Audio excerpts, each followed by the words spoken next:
Welcome to the Social Your Sales podcast. Social has changed the B2B and professional services sales landscape forever.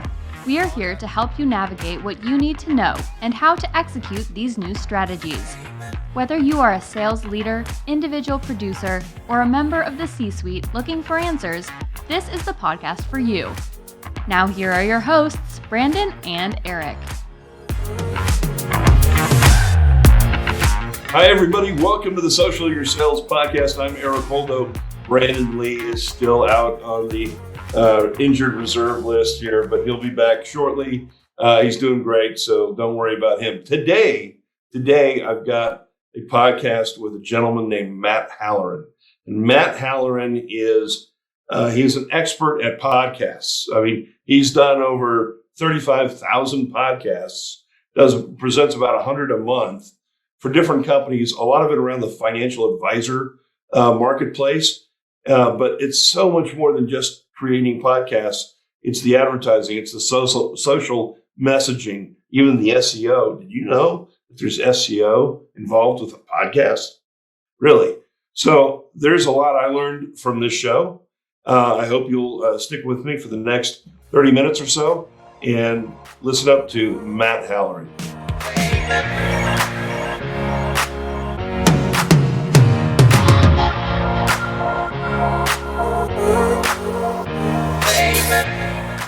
Okay, welcome to the Social Your Sales podcast. I am Eric Holdo. Normally with me, I've got Brandon Lee. Brandon is not here. He managed to go down to the Delta variant apparently, but he's okay. He's all right. He's doing well. He's out of the hospital and doing much better. So now we're just making him work about 40 straight hours to make up for his absence. So in his absence, it's just going to be me. But today I've got a great guest with us that it's kind of an interesting position for him to be put in because normally he's the one hosting podcasts and he's got a wealth of knowledge in the podcast industry as well as the advisor industry and just sort of overall development of, I think, strategies around really how to move you up market in these times, especially now that we're doing social selling and all that sort of stuff with leveraging things like podcasts and others. So I want to introduce Matt Halloran. Welcome to the show. Thanks, man. Thanks for having me. You're welcome. You're welcome. So just for the sake of our audience, tell us a little bit about what you do now, what you've done over your career, just briefly to give them an idea of your background. Was a failed therapist. That's probably the greatest place to start. So I got my master's degree as a therapist and found out I was really bad at it. Really expensive lesson there. But then I also got my master's degree as a coach, a life coach specifically. And I worked for the largest financial services coaching company at the time, a guy named Ron Carson, a company called Peak. I was one of his coaches for 5 years, went out on my own.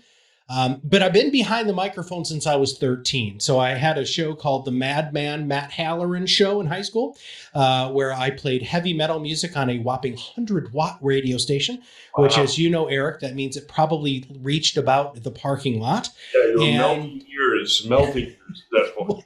I was. And then, so I met my business partner, Kirk Lowe, I don't know, about 5 years ago now. And we decided that we wanted to build something for advisors specifically. Instead of telling them what to do, we were going to do it for them. So flash forward 4.5 years, we've done 3,600 podcasts for financial services professionals and almost 45,000 social media posts. And so that's what we do. Wow. That's amazing. That's a big number. And it's an area of the market that is really not being served. I mean, you don't find folks in your position. You see agencies that you work with, like the great folks at Liger Partners. They're our partner agency that helps us put together the podcast, and we put out some of the promo stuff, the PR stuff. But you kind of give them a whole package. You go in and you pull out quotes from the podcasts, and you do the ads and all of that sort of stuff as well. So you're really giving them the whole package. Yeah, and that was the whole goal, Eric. It's just, this. This is the onus of your podcast, right? Is you have to have a strong social media presence with organic content, which it means it's your content, right? And so, yeah, so that's what we do. We take the podcaster's voice and then we turn it into a bunch of social media posts for them that also is SEO optimized and all of that stuff. And I don't know how deep you want to get into that, but it actually works relatively well. Well, I mean, it works more than relatively well, but we're having a really good time. And, the other thing too is there are a lot of people who are starting to come into this in the advisor space, and they're making huge compliance mistakes. And I just got off the phone with an advisor last week who was in this big mastermind group with a coaching company who I won't say who they are. And they brought in a guy who's going to do video and podcasting and wasn't providing him with any transcripts, any of the files or anything for compliance filing. And I'm like, dude, you're going to get in trouble. And so that's one of the things that we try to keep in mind, Eric, and everything that we built is with compliance in mind. Regardless if you have to be compliant from the SEC or FINRA, you need to cover your butt. And we do that really, really well. Yeah, very interesting because, that's not something we really think about too much. Now, as we're doing our podcast, fortunately, nobody we need to really comply with per se. But you're right, in that financial advisor space, there's some big do's and don'ts of what you can and can't say. It's actually an interesting part of the complexity of social selling in general. Because as we look at employee advocacy, having employees take, here's the corporate message, the brand message. Now I'm going to add my voice to it and I'm going to say something. Mm-hmm. Well, in a lot of industries, that's fine. In standard B2B sales, that's okay. But when you hit the financial services market, the insurance market, things like that, it starts to get a little bit tricky. How do you guys sort of educate yourself as to what it is? Do you stay on top of the regulations yourself? How do you do that? Yeah, so I'm the nerdy guy who reads all the regulations. So the 480-page report from the SEC that just came out 4 or 5 months ago, yeah, I read it cover to cover. I was highlighting things in my my PDF app, and so I am Lisa, our chief operating officer, and I are the chief compliance officers for our organization. So yeah, we stay really close, but really. Here's the deal. None of that matters. What really matters is what their individual compliance company wants. And so we actually meet with large broker dealers, FMOs, IMOs, insurance companies, and RIAs and find out what their standards are. Now I push back because if they're entirely out of line with what FINRA or the SEC says, I just tell them. Like, look, guys, you're taking this really too far. You guys are going to be way behind. We're working with a BD right now who won't let advisors syndicate anywhere. Really? So they can only house their podcast on their website. Now, we can do that for them, and we do. But it's because they don't understand how comments work and how we have control of where you can turn them on and off. Right. Which Eric, we can. Right. There are certain platforms that I can say nobody can comment about anything. Right. And so it's financial services, brother. I mean, come on. Yeah, we're still marketing like it's the 1990s, and you're talking about marketing like it's at least the year 2020, and that scares the heck out of people. It's in the talking to the CMO suite in general. I'll tell you all the time I get, and I'm not talking about financial advisors. I'm talking about regular companies, and these guys get so baked into here's our corporate colors, here's our message. We don't want to be off message. Yeah. So therefore, everything we say, everything that comes out of our employee representative's mouth, we want to have complete control for it. Yeah. And I'm like, wow, that's incredible. You don't know. Well, the next CMO will. His brother, you got 18 months is the average tenure of a CMO right now. There's reasons for that. Yeah. There's reasons for it. Well, tell me a little bit about in the social selling space. Now, understanding that we're obviously talking about people even beyond advisors and things like that. Let's say somebody says, hey, you know what? I'd like to start a podcast.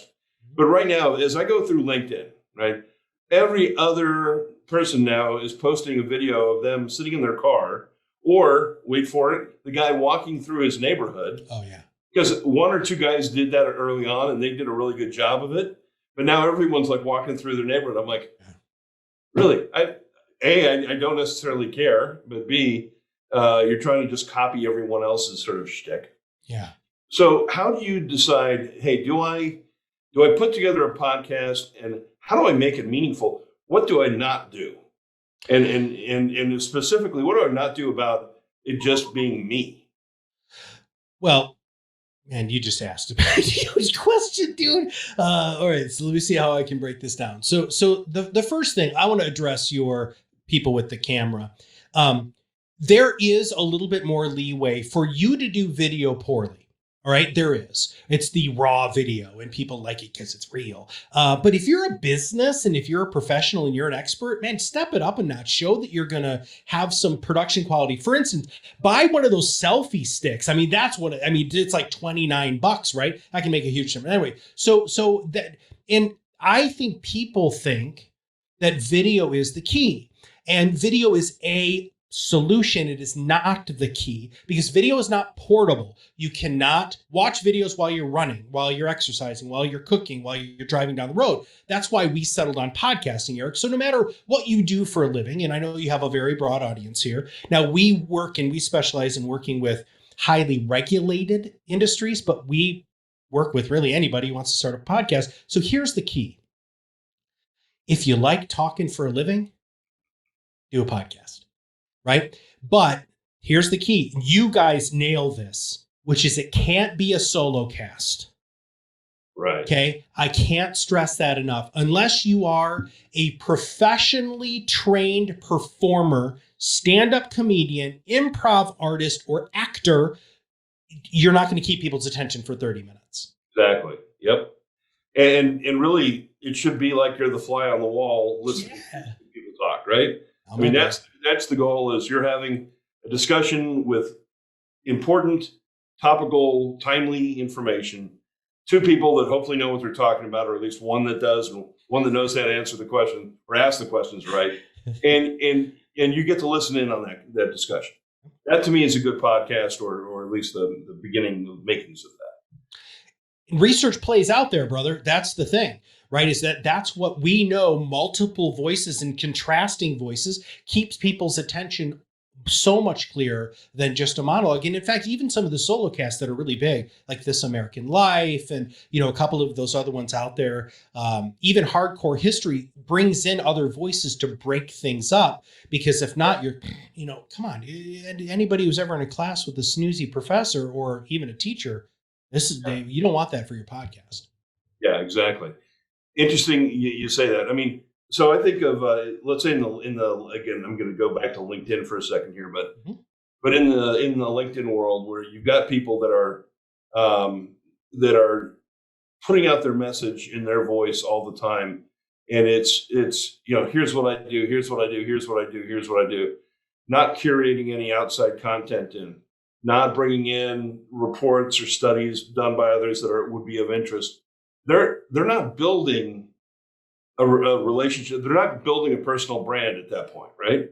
They're just espousing their beliefs, which is good to an extent. I mean, as you build your personal brand, they have to know who they're buying from to a certain extent. Yeah.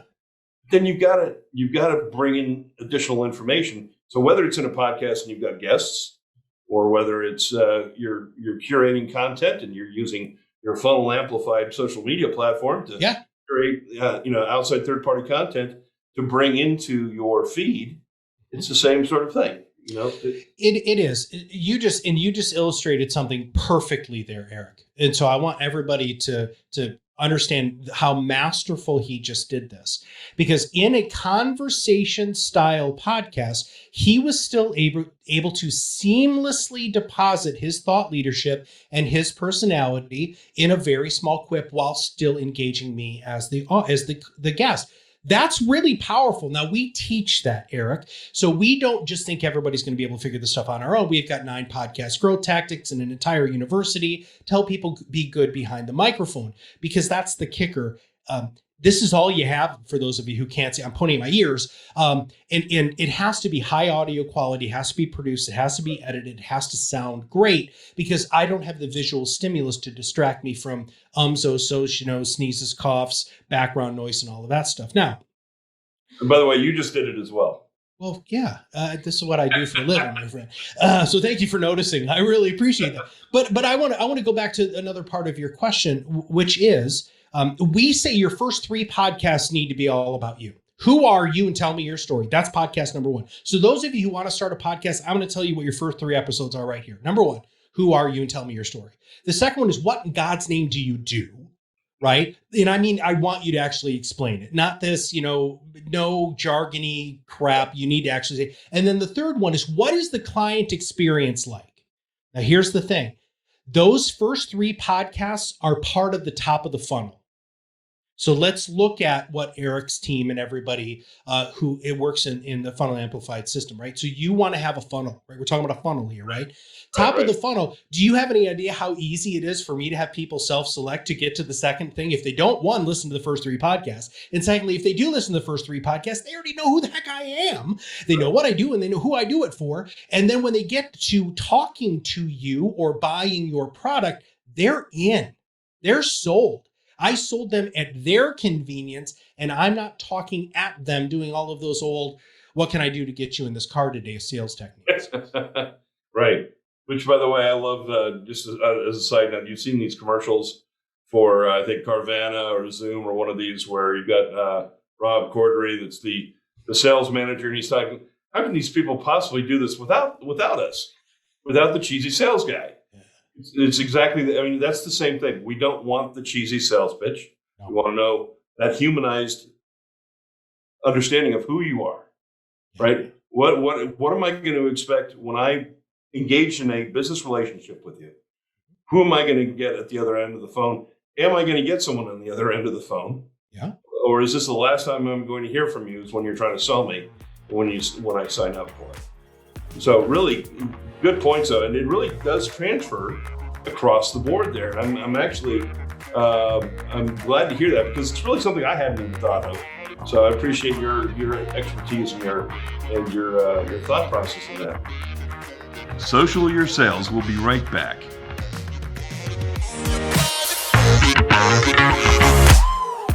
Is your sales team struggling to hit quota? Are your buyers ignoring your sales requests for conversations? The third tier of digital transformation is social. Is your team equipped to meet this challenge? This show is brought to you by FunnelAmplified. We help sales teams align their sales process with how modern buyers prefer to make their purchase decisions. FunnelAmplified is a social selling platform that drives new opportunities with your sales team, using proven social selling tactics to drive pipelines and hit quotas. With FunnelAmplified, it's quota achieved. To learn more about FunnelAmplified or start a free trial, please visit us at FunnelAmplified.com.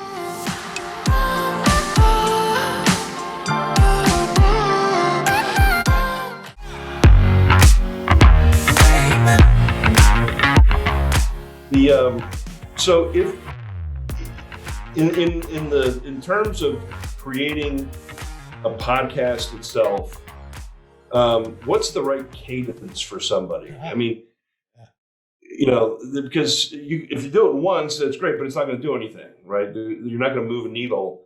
This is a long game, right. as far as any impact is concerned.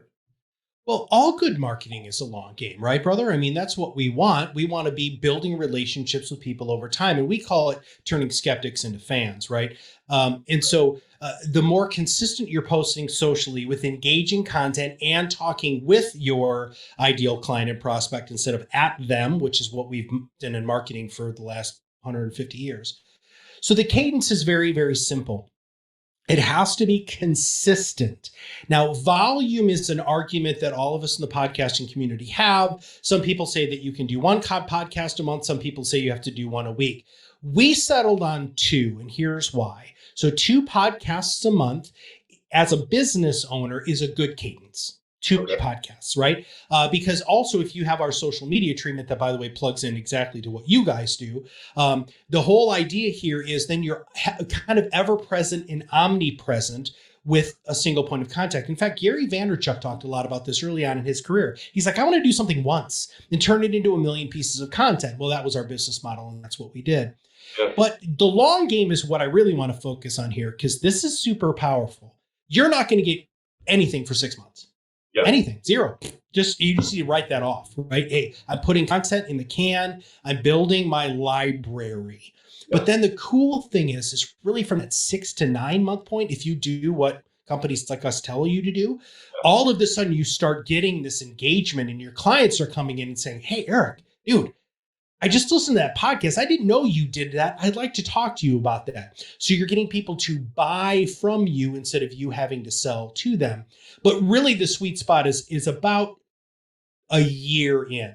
Once you really have a year of content in the can, you've covered stuff, you've used guests, you brought on experts, you talk about what it's like, how you change the client's life, then all of a sudden things really change.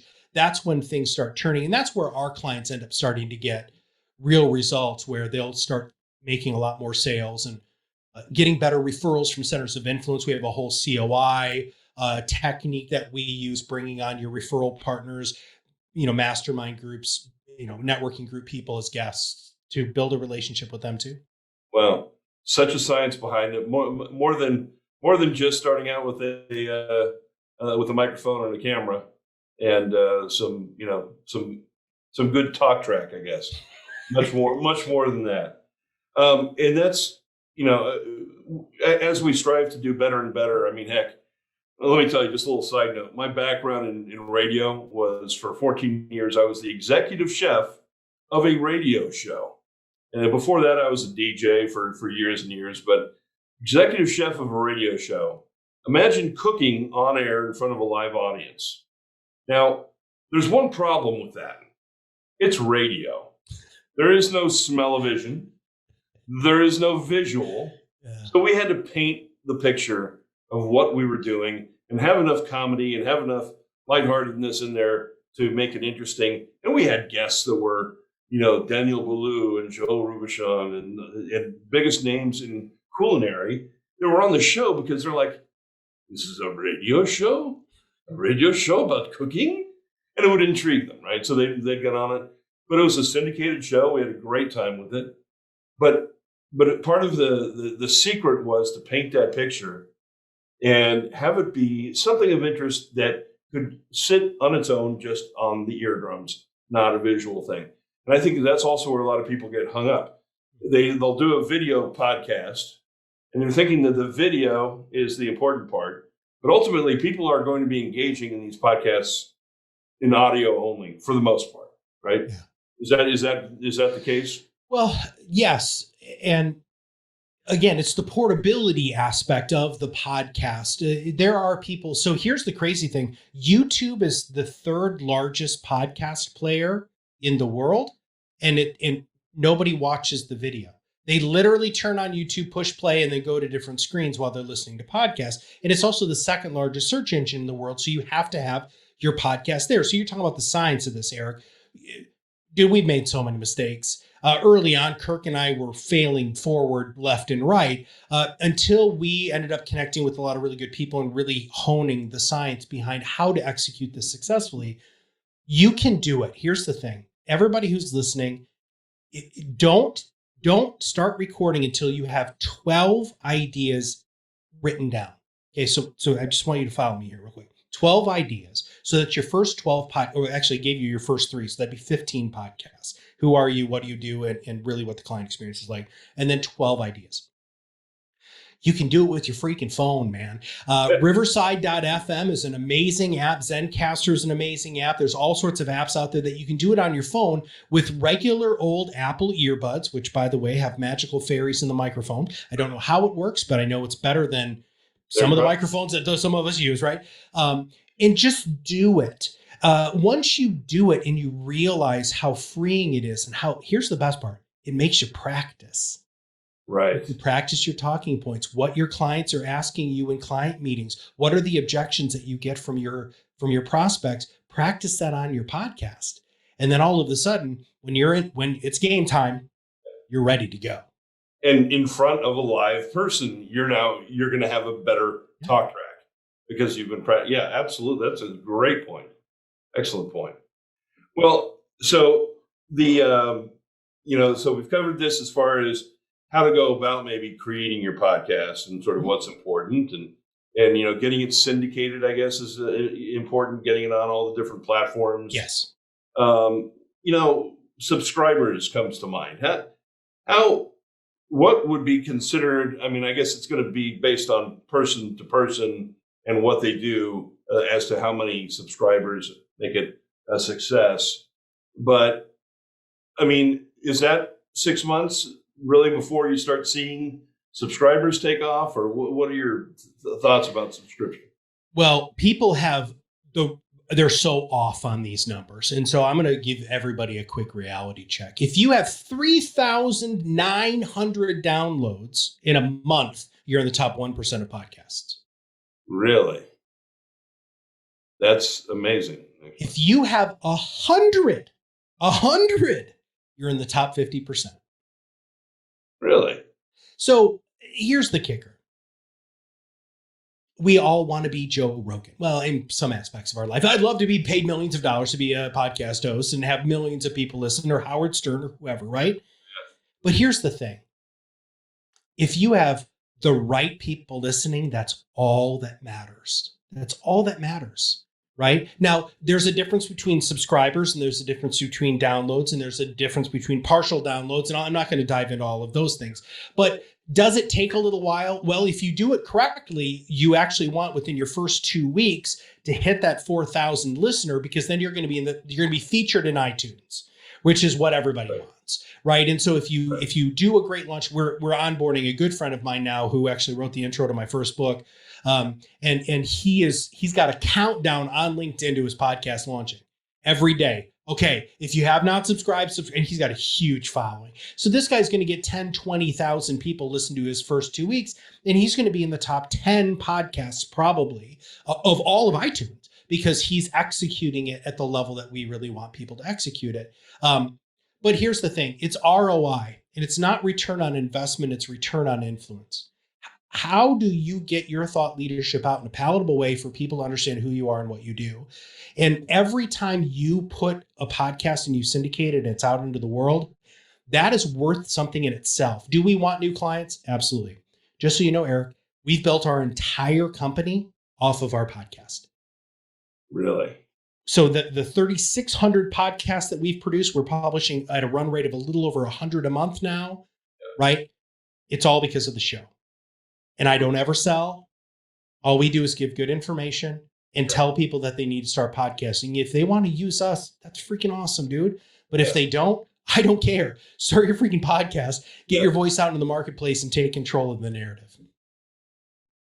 All right. So let me talk a little bit about the advertising of the podcast, because that's something I'm very involved in right now of our own podcast. And I'm kind of seeing what's working, what doesn't work, and tripping around a little bit as I do it, because, hey, I understand marketing. I understand how to market things. This is different, right? And I'm guessing that there needs to be a combination of, I guess, what we're presenting, in that it should be, some of it should be pushing to get subscribers to the podcast, but some of it may link directly back to our contact page, or to demo something, or what have you. So it's not all going to be, we may use the podcast as a sort of director of traffic, but the links within that might be, to subscribe or to contact us directly.